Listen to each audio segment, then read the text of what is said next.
Assalamualaikum warahmatullahi wabarakatuh dan salam sejahtera.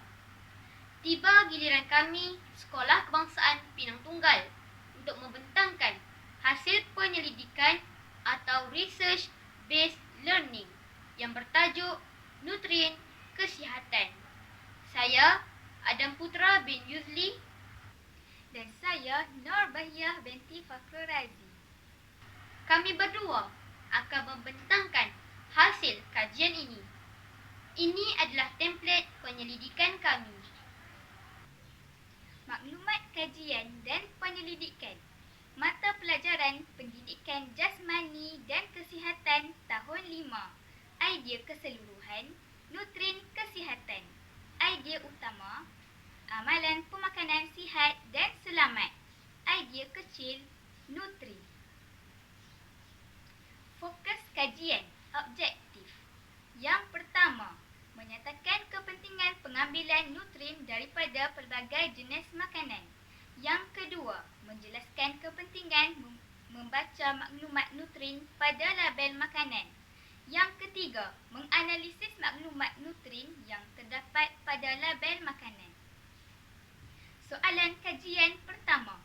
Apakah kepentingan pengambilan nutrien daripada pelbagai jenis makanan kepada diri kita?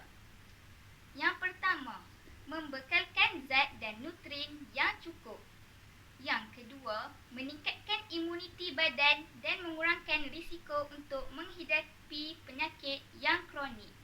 Yang ketiga, memberikan tahap kesihatan mental yang stabil.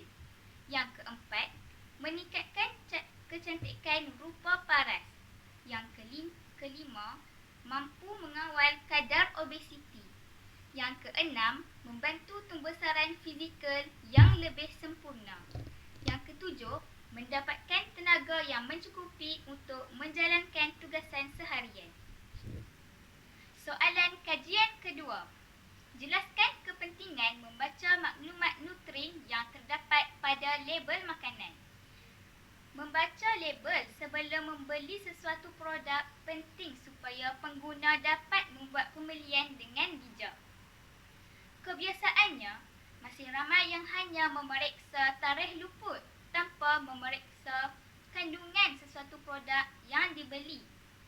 Realitinya, label makanan adalah penting kerana ia menjadi panduan dalam membantu pengguna membuat pilihan sekiranya mereka mengetahui dan diberikan maklumat yang lengkap.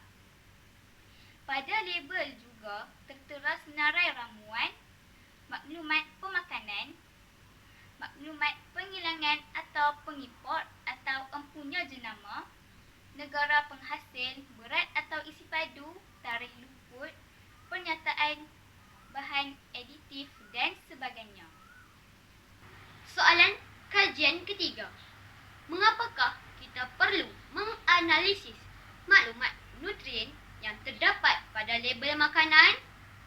Label pada makanan penting kerana ia mempaparkan maklumat nutrisi mengenai sesuatu produk. Contohnya, pada label turut disediakan kiraan jumlah tenaga untuk setiap hidangan, jumlah gula, kandungan vitamin, mineral, penyataan kandungan nutrien seperti tinggi serat, rendah lemak, sumber kalsium dan lain-lain lagi. Kita perlu menganalisis maklumat yang dipaparkan pada label makanan sebagai maklumat dan panduan kepada setiap pengguna. Dalam hal ini, pengguna perlu peka dan penting untuk membaca kandungan label makanan sebelum membelinya. Semua pihak perlu memainkan peranan masing-masing dalam memupuk kesedaran kepada pengguna supaya membaca label produk terlebih dahulu, dan ia juga disarankan supaya diterapkan kepada golongan muda, khususnya pelajar sekolah, agar kita menjalani kehidupan dengan mengamalkan dan memilih makanan yang sihat dan tinggi nutrien. Soalan kajian keempat. Bagaimanakah kita boleh mendapatkan lebih banyak nutrien? Menurut Presiden Persatuan Pemakanan Malaysia, NSM, Dr. T. E. Siong, semua orang memerlukan makanan untuk mendapatkan nutrien penting bagi menyokong pertumbuhan, perkembangan dan mengekalkan kesihatan. Katanya, dalam dunia yang semakin mencabar ini, kita sering mengambil makanan ringkas dan segera pada waktu tengah hari atau malam tanpa mengambil kira khasiat serta kandungan nutrisinya. Tabiat makan sebegini sememangnya tidak ideal kerana mengakibatkan pengambilan makanan tidak seimbang. Setiap ahli keluarga memerlukan pemakanan sempurna untuk tumbesaran sihat serta mencegah penyakit kronik. Caranya yang paling mudah untuk mendapatkan lebih banyak nutrien adalah dengan memilih makanan yang segar. Makanan atau produk yang segar mengandungi banyak nutrisi, antioksidan dan vitamin. Namun akan berkurang setiap hari kesegaran dan nutrisinya. Inilah sebabnya produk tempatan merupakan pilihan terbaik untuk mendapatkan nutrisi lebih banyak. Selain itu, kita juga boleh membuat penyimpanan bahan makanan dengan cara yang betul. Sayur-sayuran dan buah-buahan perlu disimpan di tempat yang dingin agar nutrisinya kekal dan tidak hilang. Akhir sekali, kita perlu tahu makanan mana yang perlu disediakan mentah ataupun masak untuk menghindarkan daripada nutrisinya hilang.